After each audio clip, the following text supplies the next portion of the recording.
The thinking behind Cinema Club when we started to set this place up was the aim was to open a restaurant like no other, an Indian restaurant that would change people's perception of Indian cuisine in this country, and not because Indian food wasn't successful or popular or loved.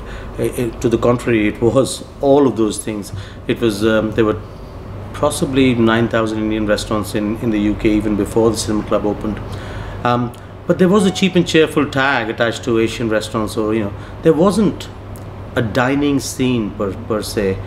And that was the thing that I had an exception to. I wanted to create an Indian restaurant that would change people's perceptions, that would push the boundaries with Indian food through its innovation, through its creativity, and to create a new kind of modern Indian, evolving modern Indian cuisine that people hadn't seen or experienced up until that point.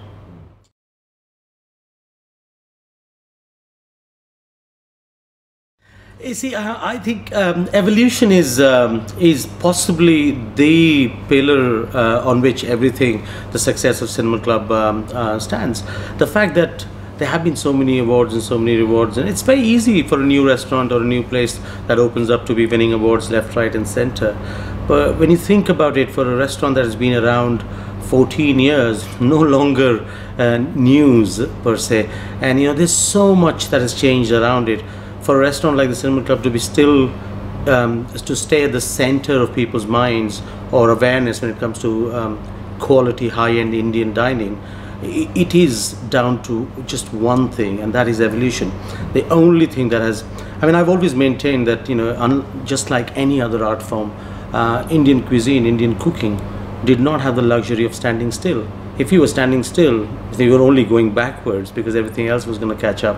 And actually, if you look at Indian food in the last sort of, say 100 odd years or so, one of the things that had completely become the center, the nerve center of all Indian cooking was authenticity, and everybody was judging everything on whether this is authentic, this is how my grandmother would have cooked it, this is how my grandfather or my mother would have cooked it.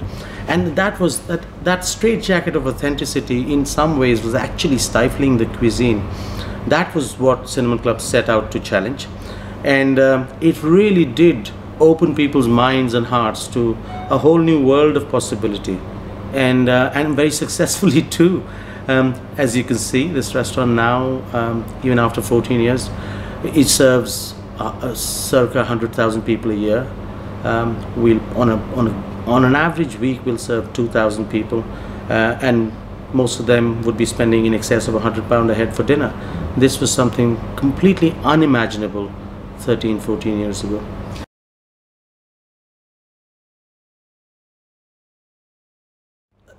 How do you make something that has been around so long and so people are so familiar with it, and it's like this sort of trusty old friend that you can lean back on every time you need something, but you don't really value him every other day, and you can actually make a rude remark or poke fun at him.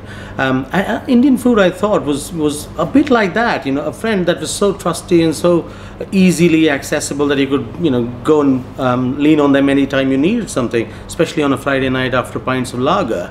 But you didn't really take him seriously enough to take your wife on an anniversary meal or a special occasion. It wasn't really a special occasion, and that's something that I took exception to then, as I do now. I think much like any other cuisine, Indian cuisine has the sort of depth and the complexity of flavor and the deftness of spicing, and it has everything in it to stand amongst the very best that there is. So when I set up to do Cinema Club, I didn't want it to be the best Indian restaurant in London. I wanted it to be a London restaurant of choice, period. So I didn't want people to think, shall I go to Tamarind or Zyka or Banaras, or let's go to Cinema Club. I wanted them to think, should we go to Ivy or Caprice or Nobu or the Cinema Club? And that was the aspiration. I think that was the bit that sort of changed. And to do that, you couldn't just continue to carry on cooking curry. You couldn't just take bog standard meat or fish or frozen stuff traveled from halfway across the planet, cook it into really small pieces and cook it to death in bowls of brown sauce. That wasn't going to make that shift in people's perception. It needed a little bit more care, And so what we did was we took traditional Indian spicing and traditional Indian cooking techniques and combined that with the very best local seasonal produce money could buy. And in doing that, we were able to deconstruct traditional Indian cooking, just to use the finest produce that was in season, treat it with care and love and and due technique. And we were able to create an experience that was comparable to the very best, if not better, in any other cuisine in London.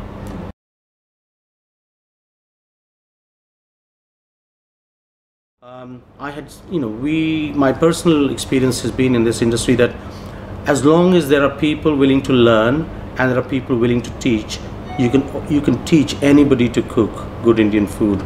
All they need is a reasonably good intellect, a reasonably good palate, and a very big heart. You can pretty much teach anybody how to cook Indian food. I mean, you don't have to be really born of an Indian mother's womb to be cooking this kind of food. And that's something that we identified and we acknowledged pretty early on.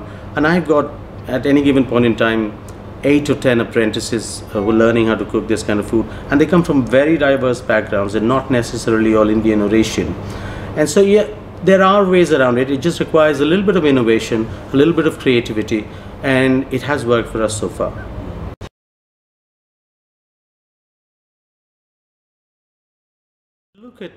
If you look at a lot of Michelin star, fine dining, European, French, British restaurants, the use of spice that you find on there, the techniques of pan frying something in semolina and stuff like that, a bit of chili being used there. In fact, I was on Saturday Kitchen a couple of weeks ago with Helen Duros, the 3 Michelin starred protege of Alain Ducasse. And she has a Michelin starred restaurant in the Connaught Hotel, and she has curried scallops on her menu. So and she hasn't even traveled to India. So the impact that Indian food, Indian techniques, and Indian spicing is making on international cuisine, I do not quite think we appreciate that quite yet.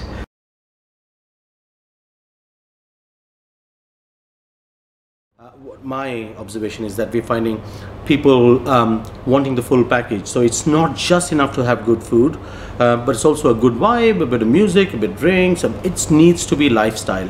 And I think that accessibility, that connect with the younger audience, it's something for everyone, no matter what the time of the day or the night, what the price. I think that flexibility and that sort of instant gratification that we see permeating in all walks of life is permeating into restaurants as well. I think people are looking for places that they can walk into, no matter what the time of the day or night it is. That doesn't require months of planning and doesn't require months of booking ahead, dressing up for it. I think people want things now, and when they want it, they ought to get it. And what it's also doing in the chef terms or in a restaurant professional terms, I feel, is that long are those days gone when people would take their shoes off and come into a temple of gastronomy and be told how they ought to be behaving, what they ought to be wearing, what their wives' haircut should be like. None of that stuff. I think people want good food. They want it in an atmosphere which is welcoming, which is accessible, which is inclusive, and it appeals to more senses than just one. And that is the way that dining is going all over the world. That's why you see across this restaurant that we talk about in Soho, it has this slightly edgy, slightly accessible, open to all times of the day kind of feel to it. And it is a bit of that je ne sais quoi. We call it Joho Soho. In Soho we call it Joho Soho. It literally means whatever happens, happens.